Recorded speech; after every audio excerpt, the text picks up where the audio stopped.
Okay, you son of a flow hacker, are you ready? What we're going to do today is we're going to share, I am going to share a very powerful tool that you can use to get yourself into flow, and you can actually use for pretty much anything where it requires you to change your mood, change your feelings, change your emotion, change your state.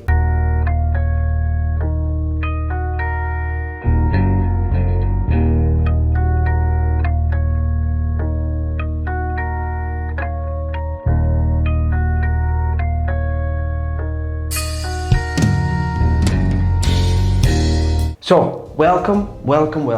As you know, everything in this channel is dedicated to getting you, family, friends, loved ones into the flow state. What I'm going to speak about today is really positioned for you to use during overcoming the struggle phase related to flow. With the 4 cycles, we go through a struggle, a release, the flow state itself, and the recovery.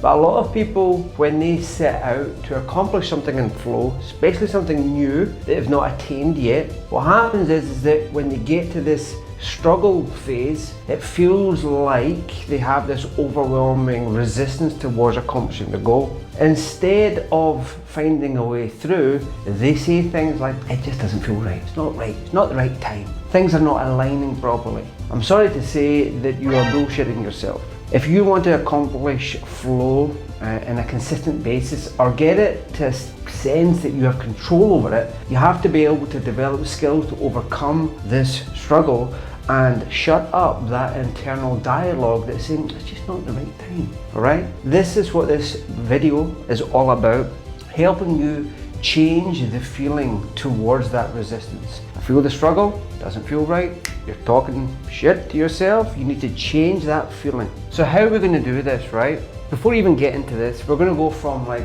an unproductive state to a productive state.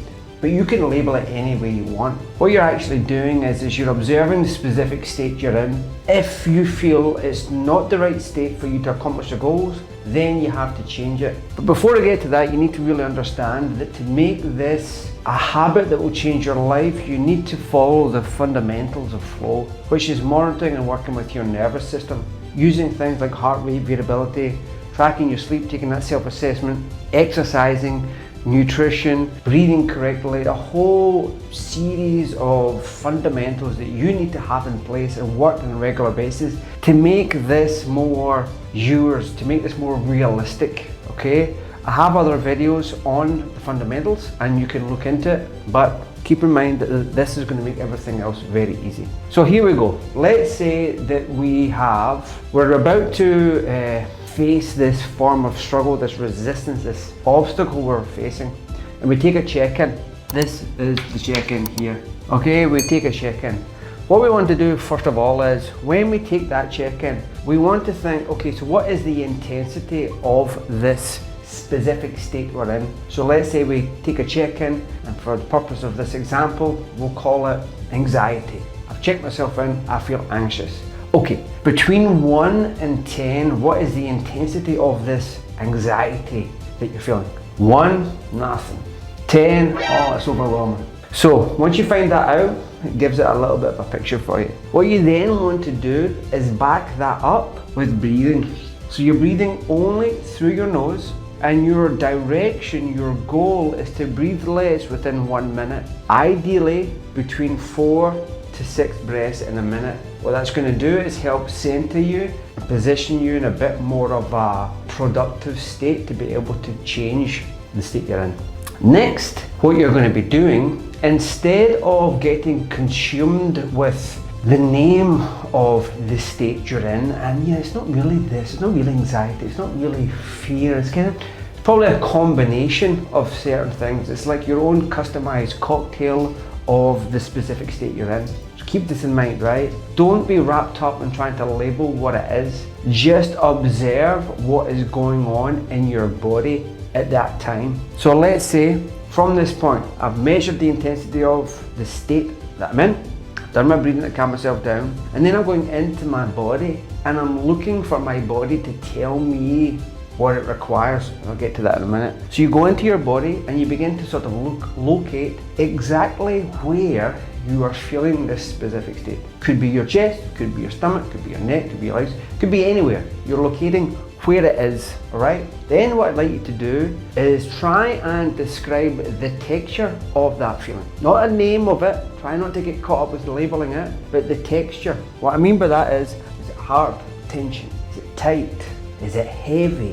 What does it feel like? So let's say for this example, we're using a feeling in the chest. And the feeling in the chest is really hard, heavy, okay? So now we have isolated where it is, we then need to go to the complete and opposite direction. You want to be focusing on the solution, not the problem. So once you locate where that feeling is, where that texture is, right? You want to think, well, what's the solution? It's the opposite. Think of the complete and utter opposite pole from where you are. So if this tension in your body feels hard, the opposite goal would be soft, or whatever you feel would be the right opposite for you.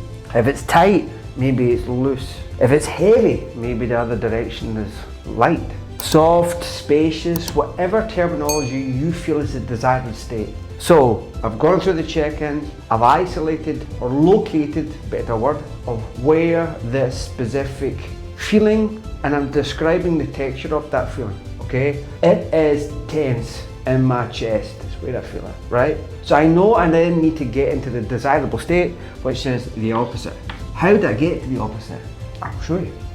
So I'm going to give you 4 ways that you can change the texture of that to get to the opposite desired state.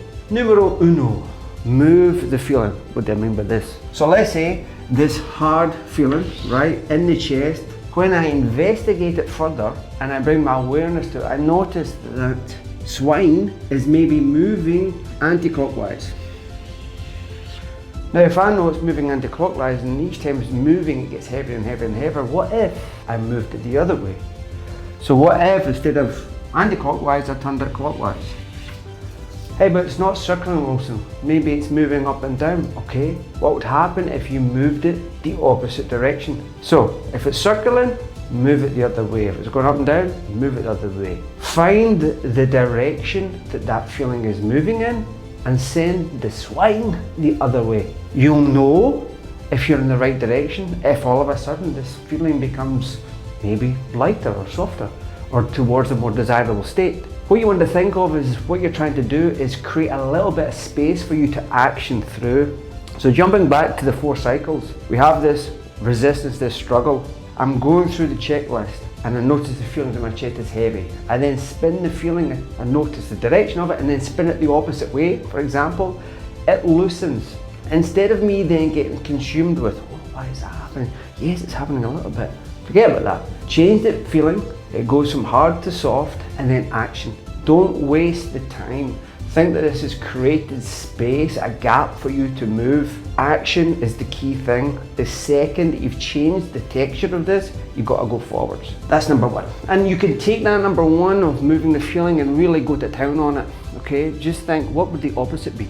All right, that doesn't work, Wilson. Number 2 might work. So take the feeling out. What do I mean by this? It sounds like witchcraft. I've signed up to speak about flow, but hey, witchcraft. The feeling in my chest, tight, heavy. What if you took that feeling out? Like in your mind's eye, you could imagine that you're taking the feeling out. Now, you can take the feeling out and throw it away. And as you take the feeling out, if it feels lighter, there's the space to action past. So I take the feeling out. Okay, what if I move the feeling down through the body and out to my feet? Oh, maybe that changed it. What if I moved the feeling up, out through the top of the head and sent it away? Maybe that changed that. Maybe that gave you the space to action through it. What if I took it out, put it back in, upside down, and then sent it spinning the other way? Maybe you could try that out, okay? 3 is just marrying in the breathing ratio that we were doing previously. We were talking 4 to 6 breaths in a minute, and then putting it as if I'm breathing in and out through my chest. So let's say I feel that tension there. I know I want to get to a feeling of being loose. I'll keep breathing in and out through the area of my chest. So my awareness is in my chest, in the area that's tight. And I keep breathing in and out there, almost reinforcing it by thinking, each time I breathe in and out, this gets softer and softer and softer and softer till eventually it becomes light. Now this isn't like bish bash bosh, done. This is something that might take a minute for you to be able to diffuse the intensity of that heart feeling or that heavy feeling. Remember, when there's space, you then action. Don't wait about. Create the space, action through it. Number four thing's quite cool. So let's say you've gone into the body, you've located where it is, you have this hard feeling with it all, but you're really struggling to get this soft feeling after. You're really struggling to transform it. So what you can do, as crazy as it may sound, you can close your eyes and think of something that creates that soft, light feeling in your mind. So let's say that this situation here, it feels like a knot in my chest, okay? So what if I can't really loosen it off, but what if I, in my mind's eye, noticed somebody tying or loosening their tie? And as I look at that, it's like I begin to reflect this, right? I begin to reflect this. So as it's tying up or loosening the tie, it loosens this feeling in my chest. Or what if I want a softer feeling in my chest? Well, I could imagine, as crazy as it may sound, but try it, somebody bouncing on a trampoline in slow motion. And that slow motion feeling gives a sense of lightness in my chest. What if I imagine feathers falling? Did that give that soft relaxedness in that state, in that area, that location of the tension? Did it transform it? You'll know if it goes from a tense feeling into a loose feeling. You'll understand there'll be a slight shift. But when that happens, you have to action through it. So please keep this in mind, that this is really creating space for you to accomplish something, to overcome something, to get yourself into flow. Remember, 4 cycles: struggle, release, flow, recovery. We're really talking about the struggle phase here. We're trying to overcome this struggle. The second that you're aware that you're in this battle, okay, you need to change your state, change your mood, change your feeling. These are techniques for you to do that. And the reason why I really like these is because it's kind of keeping you out of this guy. You want to sort of refer to the body, be guided by the body, not up here. Don't get caught up in analysing, why do I feel like this? Forget about that. You're in the situation, change it so you can accomplish the goal. Remember, focus on the opposite pole, focus on the solution. And one last thing, what you might notice, right? There's like this sort of invisible pendulum going back and forth between your 2 poles. You'll probably notice that you have a default that you'll go into, okay? Do not get caught up in trying to work out why. Just change the state, keep going, and you will accomplish whatever goal you're looking to accomplish in flow. And in time, it will loosen its strength, that old default state. So keep advancing forward. This is the way to change the way you feel. Okay, I hope this video was good. Must be good. If it is good and you feel like leaving a comment, then please do. And if you have anything that you want me to speak about in the near future, then leave a comment. Thanks very much. Ciao.